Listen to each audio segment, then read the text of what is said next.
In project scheduling, there's this one tool. It's so powerful, it can make your plan incredibly accurate, or it can turn it into a total mess. We're talking about multiple calendars. And today, we're going to figure out, are they a blessing or are they a curse?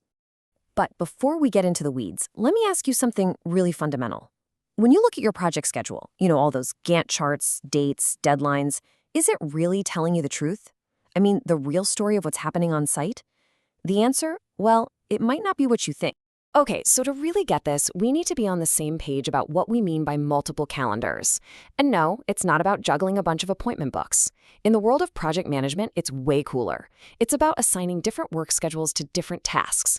Think about it. Some work is your standard Monday to Friday, right? But other stuff happens 24/7, and some things can only get done on a Sunday night. This tool is what lets us build that real-world complexity right into the plan. All right, let's kick things off with the good stuff. Why on earth would anyone want to add this kind of complexity to a schedule? Well, here's the thing. When you use them right, multiple calendars are an absolute blessing. They give you this incredible boost in precision and bring your schedule so much closer to what's actually happening in reality. And this is the biggest benefit right here. They let your schedule mirror what's actually possible. I mean, instead of trying to cram every single task into a one-size-fits-all Monday to Friday box, we can model the real world. This means your schedulers don't have to go in and manually fudge the numbers or tweak durations to make things fit. It keeps the data clean, honest, and way more reliable. And this is where it gets super practical. Just think about it for a second. Concrete doesn't stop curing on Friday at 5 p.m., right? It goes 24/7. You can't just shut down a major highway during rush hour for road work. And if you need to do a big electrical shutdown in an office, chances are that's happening on a weekend. Multiple calendars are what make modeling these real-world restrictions not just possible, but actually pretty simple and accurate. Here's another huge win. Milestones. Let's say your contract says a deadline is in 30 calendar days, but your team only works a 5-day week. How do you track that accurately? Well, by putting that milestone on its own 7-day-a-week calendar, you get a direct one-to-one reading. No more of that messy, often unreliable 5/7 math to figure out where you stand. And this isn't just about the tasks themselves. It's about your resources, your people, your equipment. Imagine you need to crash part of a schedule, really speed things up. Well, you can assign your electrical crew to a 10-hour day, 6-day-a-week calendar, and instantly see the impact. You can model exactly how much time you're going to save.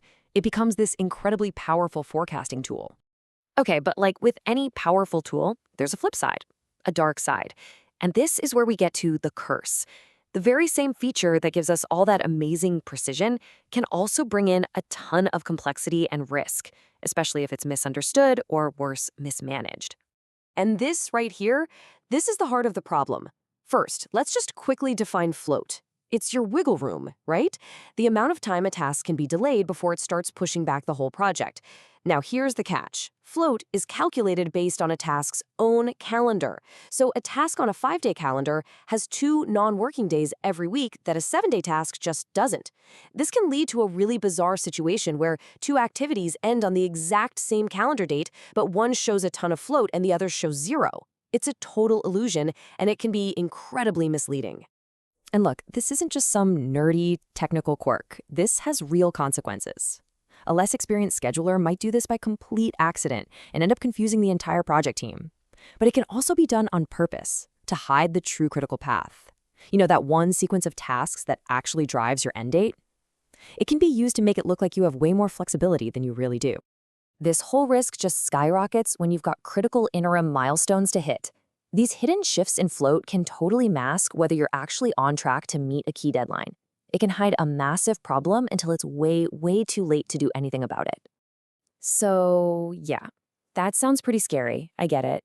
But here's the good news. These problems are totally manageable. You can tame the curse. It really just comes down to putting 3 key controls in place to make sure you have accuracy and, this is the big one, transparency. Okay, so here's what you do. First, stop relying only on the standard critical path report. Instead, you need to use a longest path filter. This filter basically cuts through all that calendar noise and shows you the actual chain of events that's driving your project's finish date. Number 2, use smart activity codes. Group all the tasks that are tied to a key milestone together. That way you can analyze them as their own mini project. And last, but definitely not least, demand transparency. Every single schedule report you look at should clearly show which calendar is assigned to which task. No excuses, no exceptions. All right, we've looked at both sides of the coin, so what's the final verdict here? Are multiple calendars a project manager's best friend or their worst enemy? Well, it really all boils down to this. When they're used wisely with skill and transparency, they are absolutely a blessing. They reflect reality, they improve your precision, but when they're mismanaged, they quickly become a curse, distorting your data, hiding the critical path, and just sowing chaos and confusion. And that brings us to the most important takeaway of all. The tool itself, it's neutral. It's just a tool. It's not inherently good or bad. Whether it becomes a blessing or a curse depends completely on the skill of the person using it and the controls they put in place to keep things transparent. So I'm going to leave you with this thought. The next time you're sitting in a project review and you see a schedule that's using multiple calendars, you'll know exactly what to look for. Are you looking at a blessing? A sign of a really sophisticated, accurate plan you can trust? Or are you looking at a potential curse that requires you to start asking some tough questions? Now you know what to look for. The choice is yours.